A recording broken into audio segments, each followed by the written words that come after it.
લખનઉ અને દિલ્હીમાં મોટી આગની ઘટનાઓ બાદ અમદાવાદ ફાયર બ્રિગેડ સક્રિય બન્યું છે. શહેરના વિવિધ વિસ્તારોમાં આવેલી હોટલો, શૈક્ષણિક સંસ્થાઓ અને કોચિંગ ક્લાસીસમાં ફાયર સેફટી અને નિયમોના પાલનને લઈને ફાયર બ્રિગેડ દ્વારા ચેકિંગ હાથ ધરાયું હતું. શહેરના વિવિધ ઝોનમાં હાથ ધરાયેલી આ કાર્યવાહી દરમિયાન ફાયર સેફટીના નિયમોનું ઉલ્લંઘન કરનાર એકમો સામે નોટિસો ફટકારવામાં આવી છે, તેમજ ગંભીર બેદરકારી સામે સીલિંગની કાર્યવાહી હાથ ધરવામાં આવી છે. શહેરમાં હાથ ધરાયેલી આ ઝુંબેશમાં કુલ 154 હોટલોને અને 62 શૈક્ષણિક અને કોચિંગ સંસ્થાઓને નોટિસ આપવામાં આવી છે, જ્યારે નિયમોના ભંગ બદલ 13 હોટલો તેમજ એક શૈક્ષણિક કોચિંગ સંસ્થાને સીલ મારવામાં આવી છે. સૌથી વધુ પશ્ચિમ ઝોનમાં 47 હોટલ અને 12 શૈક્ષણિક કોચિંગ સંસ્થાઓને નોટિસ આપવામાં આવી હતી, તેમજ 7 હોટલો અને એક શૈક્ષણિક કોચિંગ સંસ્થાને સીલ કરવામાં આવી હતી. ઉત્તર ઝોનમાં 7 હોટલ્સ અને 10 શૈક્ષણિક કોચિંગ સંસ્થાઓને નોટિસ ફટકારવામાં આવી છે. ગાંધીનગર લોકસભા ક્ષેત્રના સાંસદ અને કેન્દ્રીય ગૃહ તેમજ સહકાર મંત્રી અમિત શાહ 27 અને 28 જૂન એમ 2 દિવસ દરમિયાન તેમના સંસદીય ક્ષેત્રના પ્રવાસે છે. આજે તેમણે ગાંધીનગરમાં ભારત ટેક્સીનો પ્રારંભ કરાવ્યો છે. તેમણે કહ્યું કે મુસાફરો અને ડ્રાઈવરોનું શોષણ ન થાય એટલે ટેક્સી શરૂ કરાવી છે. આ પ્રવાસ દરમિયાન તેઓ કરોડો રૂપિયાના વિવિધ વિકાસ કાર્યોની નાગરિકોને ભેટ આપશે, તેમજ સંગઠન અને વહીવટી તંત્ર સાથે મહત્વની સમીક્ષાત્મક બેઠકો યોજી ચિંતન કરશે.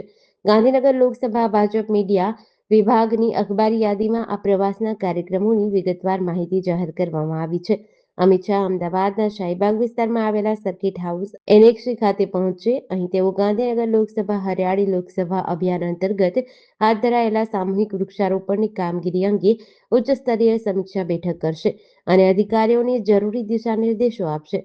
પ્રવાસના બીજા દિવસે એટલે કે 28 જૂનના રોજ બપોરે 2:30 વાગ્યે અમિત શાહ સાબરમતી વિધાનસભાના બૂથ પ્રમુખો અને શક્તિ કેન્દ્રના ઇન્ચાર્જોની ચિંતન શિબિરમાં ઉપસ્થિત રહી આગામી સંગઠનાત્મક કાર્યો અંગે માર્ગદર્શન પૂરું પાડશે.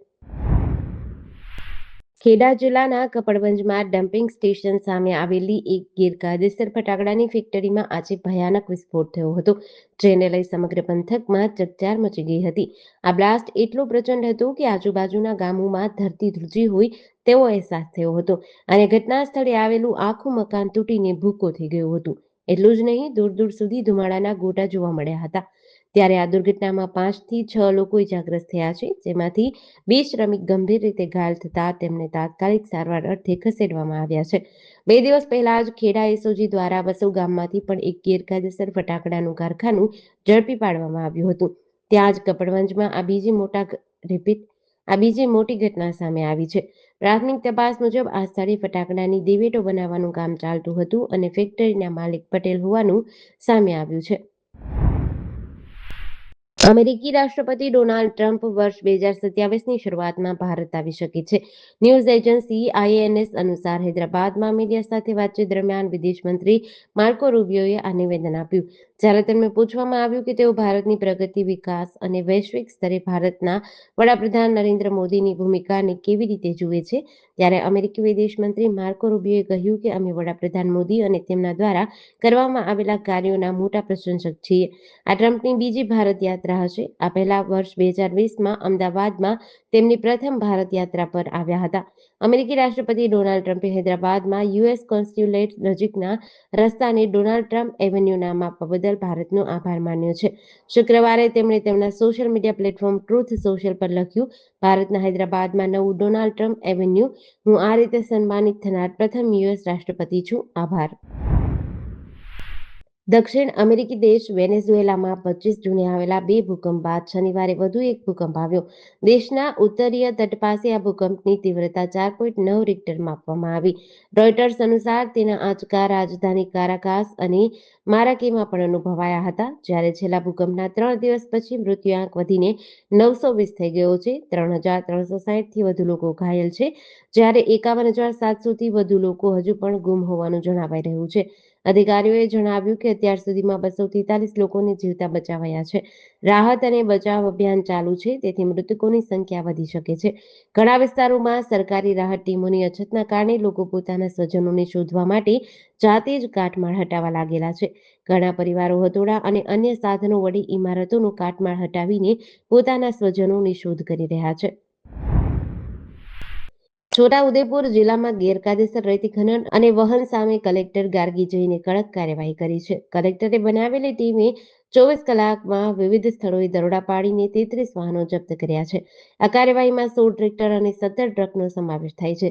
રજાના દિવસોમાં ખનીજ માફિયાઓ વધુ સક્રિય બનતા હોવાથી કલેક્ટરે વિશેષ ટીમ બનાવીને આ દરોડા પાડ્યા હતા. જિલ્લામાં રેતી માફિયાઓ બેફામ રીતે ગેરકાયદેસર ખનન કરી રહ્યા છે. રાત્રે મોટા પાયે રેતીનું વહન કરવામાં આવે છે. તપાસ ટીમોથી બચવા માટે ટ્રેક્ટર ચાલકો ચાલુ ટ્રેક્ટરે રસ્તા પર રેતી ખાલી કરીને ભાગી જતા હોવાના વિડીયો પણ વાયરલ થયા છે. ગાંધીનગરના રાંધેજા માણસા હાઈવે પર આવેલ ઢાબા પર એન્ટી હ્યુમન ટ્રાફિકિંગ યુનિટ દ્વારા દરોડો પાડીને બાળમજૂરી કરતા 2 પરપ્રાંતીય સગીર વયના બાળકોને મુક્ત કરાવવામાં આવ્યા છે. જ્યારે ઢાબાના માલિક વિરુદ્ધ જુવેનાઇલ જસ્ટિસ એક્ટ હેઠળ પેથાપુર પોલીસ મથકમાં ગુન્હો નોંધી કાયદેસરની કાર્યવાહી હાથ ધરાઈ છે. રાજ્યમાં ઓપરેશન ચાઇલ્ડહુડ ફ્રીડમ હેઠળ ખાસ ડ્રાઈવ ચાલી રહી છે. આ ડ્રાઈવ હેઠળ હોટલ્સ, ઢાબા અને રેસ્ટોરન્ટ જેવા વ્યવસાયિક સ્થળો પર સગીરો પાસે મજૂરી કરાવતા તત્વો સામે કડક તપાસના આદેશ છે. જે અંતર્ગત ગાંધીનગર મહિલા પોલીસ સ્ટેશનના એન્ટી હ્યુમન ટ્રાફિકિંગ યુનિટના વુમેન હેડ કોન્સ્ટેબલ ચેતનાબેન અતુલભાઈ અને તેમની ટીમ પેટ્રોલિંગમાં હતી. બાતમીના આધારે પોલીસે ઢાબા પર ઓચિંતો દરોડો પાડ્યો હતો. રેડ દરમિયાન ત્યાંથી 2 સગીર વયના બાળકો કામ કરતા મળી આવ્યા હતા.